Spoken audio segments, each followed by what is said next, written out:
Oui, bonjour, bonjour la famille. Biso tozongi, biso tozaka abato to panzaka sango. Nasi bino mo bomoni image. Ya bandeko ya ba Honorine. Lelo basalaki makasi, bakendeki na hotel oyo alalaki, bakende kobimisa biloko. Donc, ba garçon de chambre, bano basalaka wana bakangi porte, balobi non. Biso pe toana fungola salon te. Toana fungola salon te, moi to fungola ndako ezate zela gérante na biso. Bano basalaka wana basalaki makasi, babengaki gérante na bango, babengaki avocat na bango, nde avocat atindaki basoda na katikati ya ndako wana baye bazwi Honorine, e baye bazwi mama ya Honorine na bandeko Honorine oyo bayaki wana bakela bango na société. Koke bakela bango na société, baki bayebisi bango balobi bazonga bakende sika bato batindi bango ke baya kozwa biloko basalela bango papier po baya kozwa biloko la bango officiel.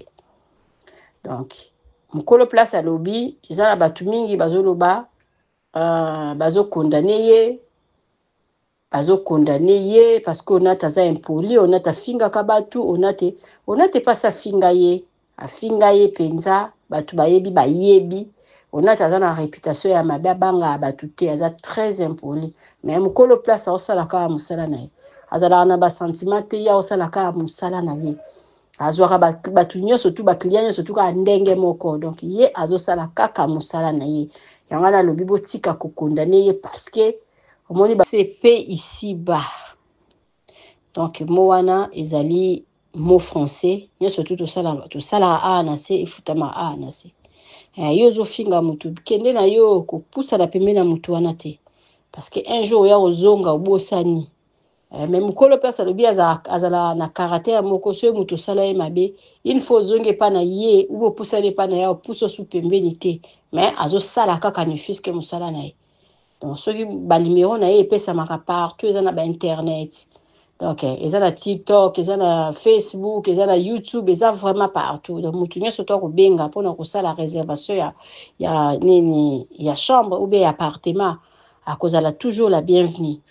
Donc bazali susu pe na Airbnb ezana batu mususu babukaka na bango appartement sans kutu alekala nzela na ye bongo sikoyo bosala ka lokola Honorine alekaki abukaki appartement na ye na ligne aki avandi asali makambo na ye o etali kaka ye mais pona kofinga penza afinga batu nyonso seri moko alinga bebisa penza réputation mukolo hotel. Donc mais siko nzamba futie nzambe penza afutie parce que bani malamu kutu mutu osala ta kindumba ozwa mbongo par rapport osala makambo Honorine asali ki osala makambo Honorine asili ya kosimba ba munduki ya plastique ya kokota nango na banki ya kokende kosala bakisi mokili mobimba eboni eza makambo nzambe afuti Honorine. Vraiment témoignage ya Honorine tozozwa ngo mingi très impoli abanga abatute banga batuta finga batokota na ba Facebook ko finga batokota na ba YouTube na ba TikTok akota azana ba compte ebele ko ya ko finga batu mukolo place alobi assez afinga ye me bayambaki comme client nyonso. Merci.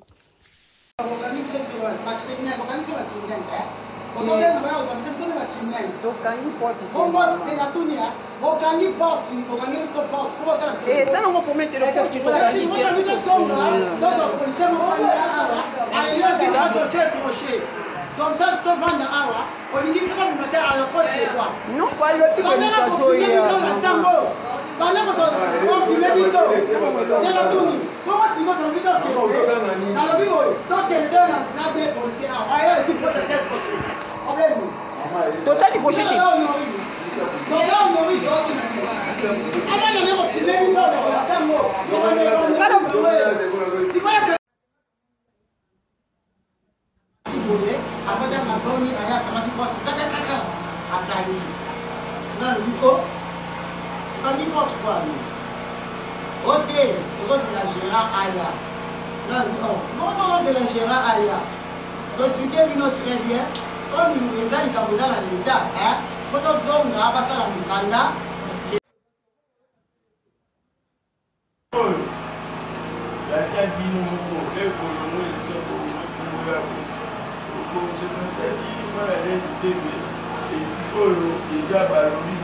kasi mwasi yango bakotama bango mbaye wana babangane bango bangi bakozwa bakisi wana ata bakoki koyozwa dokima nini elakisi elakisi nani atindi bango eloko te nini elakisi ke yo